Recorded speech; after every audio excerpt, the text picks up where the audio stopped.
flew from the whale's blowhole like a supersonic jet. And below me, the ocean became a sheltered bay studded with wild shapes. You will be amazed as my epic journey unfolds. For here, it was about to take a most unexpected turn. And it happened like this.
Beautiful but deadly wasteland. Freezing cold, brutally chilly.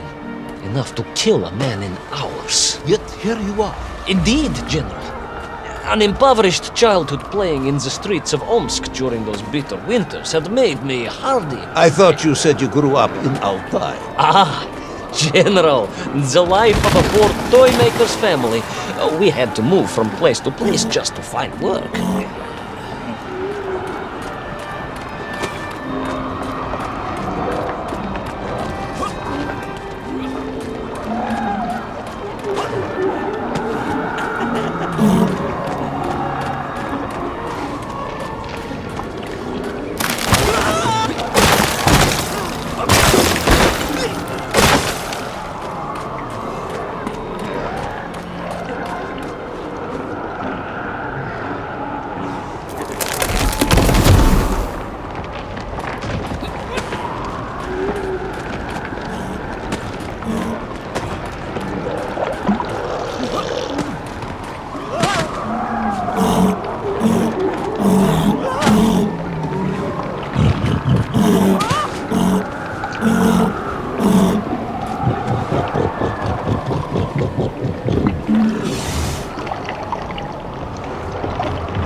Sanikov led, eh? Of course, Sanikov himself reported nothing more than a bluish fog on the horizon. Your island may be nothing more than the product of overactive imaginations. General, consider this. Imagine taking a simple peasant, a pig shepherd, for example, and telling him one day humans would fly around the earth beyond the sky. He would say you were stark raving mad, Saldaphone, a ridiculous Kozyol Baradati, a buffoon stuffed into a military uniform, a pridurak, a чучело тупорылое. This peasant of your Sanikov led, eh? Of course, Sanikov himself reported nothing more than a bluish fog on the horizon. Your island may be nothing more than the product of overactive imaginations. General, consider this. Imagine taking a simple peasant, a pig shepherd, for example, and telling him one day humans would fly around the earth beyond the sky. He would say you were stark raving mad, Saldaphone, a ridiculous Kozyol Baradati, a buffoon stuffed into a military uniform, a pridurak, a чучело тупорылое. This peasant of yours had better watch his mouth if he doesn't want to spend his holidays in Sovietsky. Perhaps you should return to your store.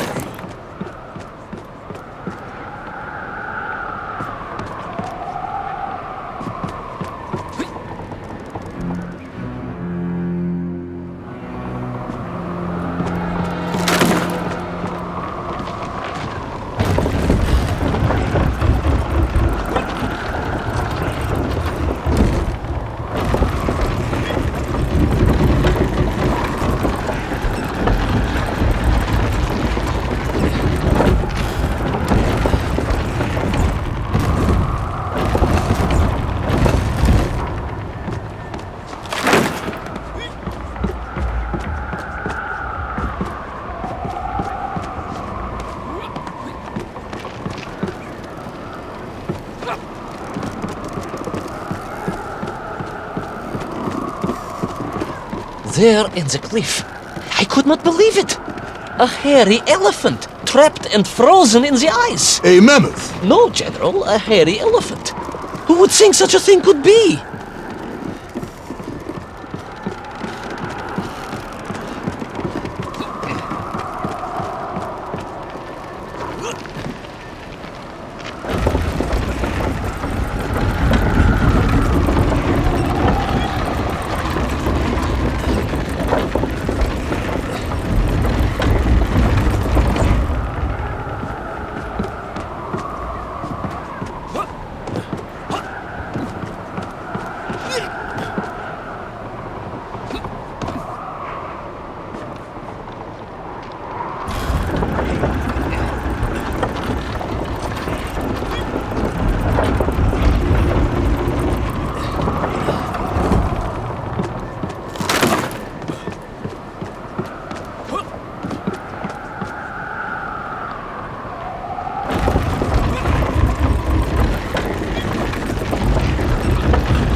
Trudged onwards through the blizzard, one foot grimly in front of the other, blinded by the snow, my nose becoming quite blue, my thoughts of home crushed under the weight of the plummeting temperature. I am bored, Ivan Ivanovich, and sick to my teeth of listening to this rubbish. Let us speak plainly now. You will tell me where my bomb is, or I will have you shot.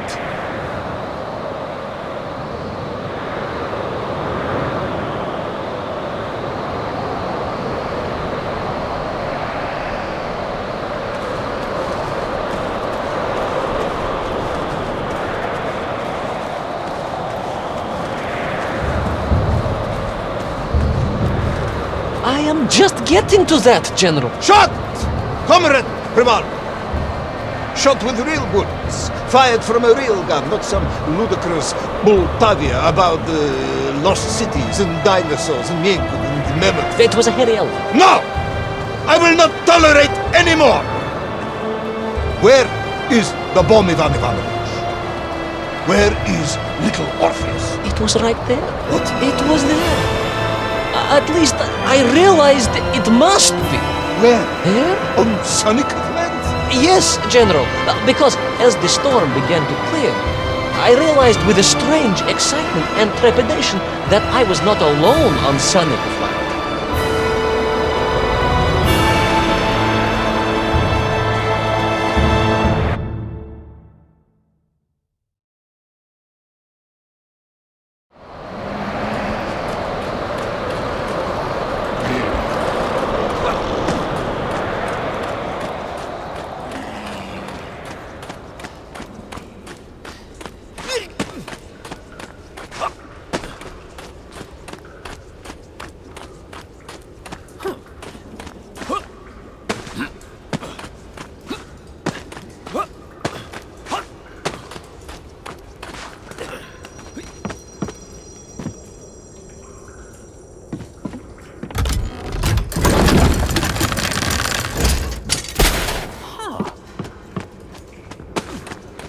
Wait.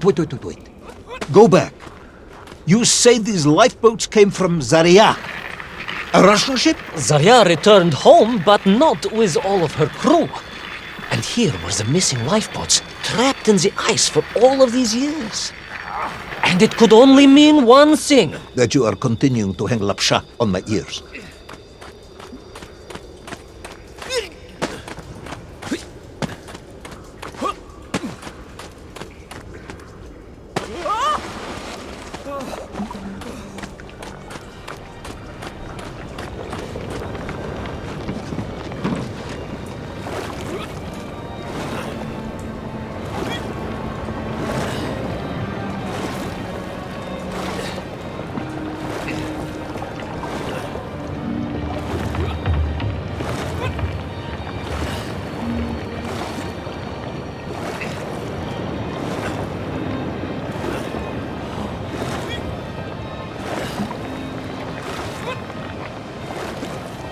Baron Edward von Toll.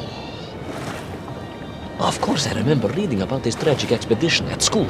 We were taught he had died a hero's death out on the icy wastes, searching for Sonic Land. Yet what if,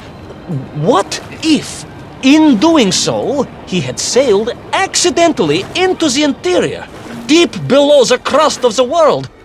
A fellow citizen of the surface. I had to try and find him.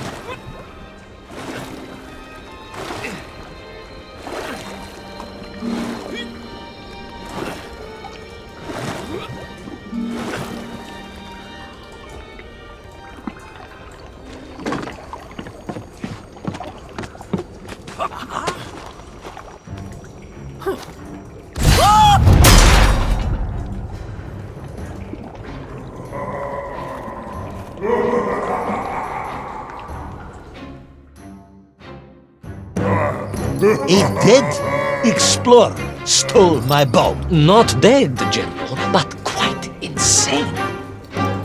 Perhaps it was the loss of the arm or the leg, or the long years in isolation. But Toll was clearly mad. You should have got along perfectly then. Oh, how I wish we did. But no, General. Whatever Toll's intention with Little Orpheus was, I had no time to consider it. I was in mortal peril once more.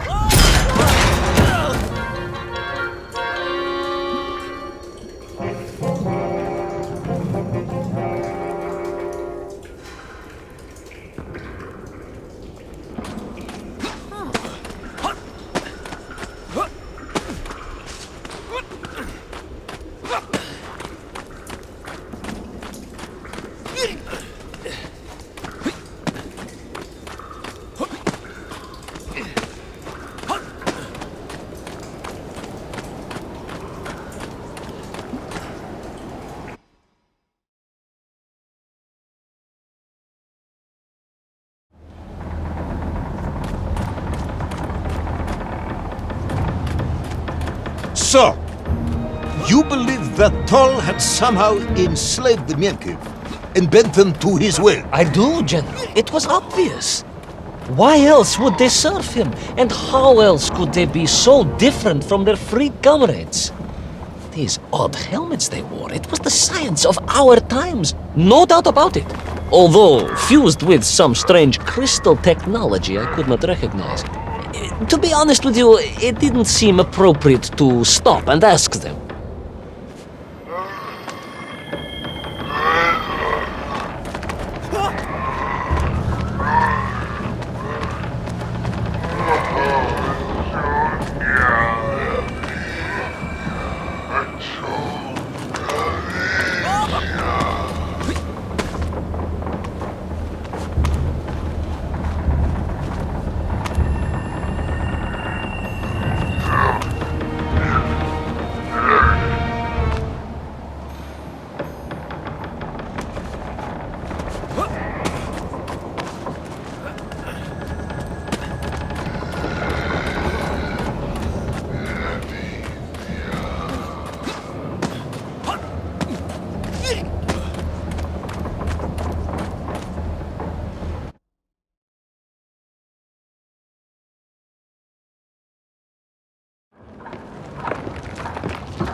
This Tol, you say he was an explorer? Yes, General, he was. He vanished some 60 years ago. I remember the story well. And you say he stole Little Orpheus? To get home, General. To get home. I think he must have thought he could use the atomic bomb to blast his way back to the surface.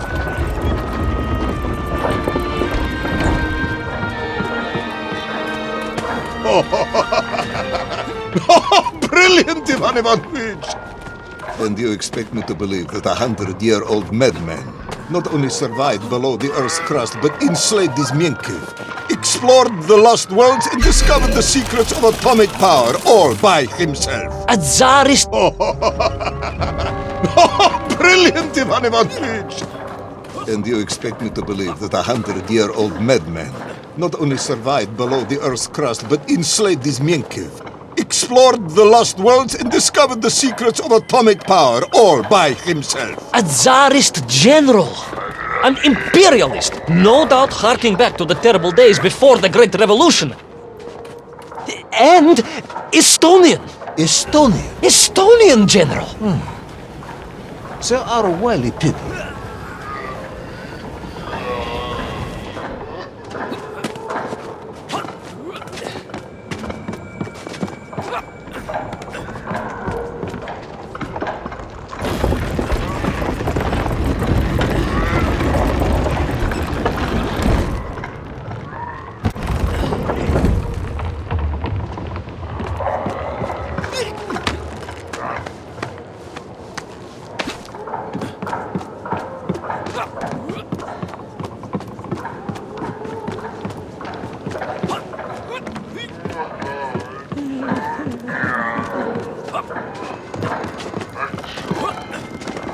The slave mines stretched away into the distance, and I sometimes wondered if I would ever find my way out. But I never gave up, General. Of course you didn't. You are a hero, Ivan Ivanovich. No, General, no, I am no hero. I am a simple toymaker's son from Tomsk. Omsk? General? Omsk. You said Tomsk. I said Omsk. You said Tomsk. General, I think I am well aware of the city of my birth. Perhaps all the moving around as a child confused you.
we flew across the deserted, frozen plateau. I'm single-handedly in my pursuit, dogged in my determination.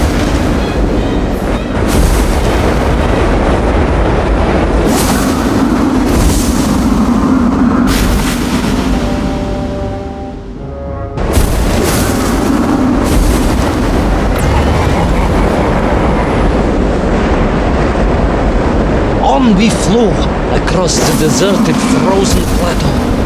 I'm single-handedly in my pursuit, dogged in my determination.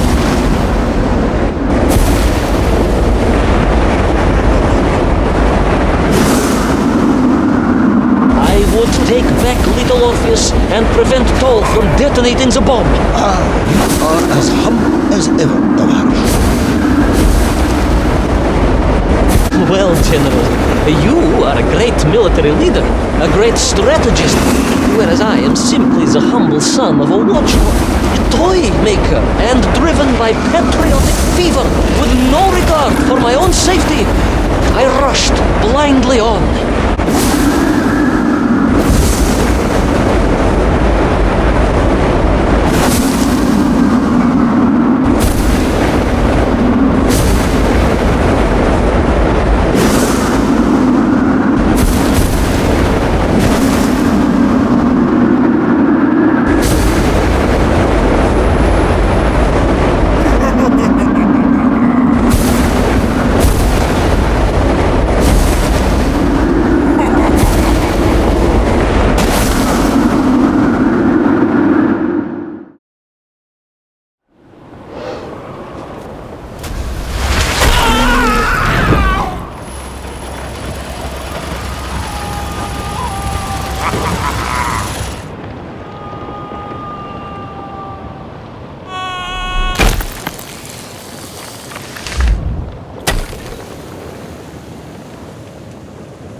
Will our courageous yet unfortunate hero drown in the depths of an inhospitable frozen sea? Will he thaw out in time to prevent Toll from detonating the bomb? Will the general holiday in Omsk next year? Or Tomsk? Or perhaps both? What exactly is the difference between a mammoth and a hairy elephant? All of these questions and more should almost certainly be answered in the next exciting episode of Little Orpheus!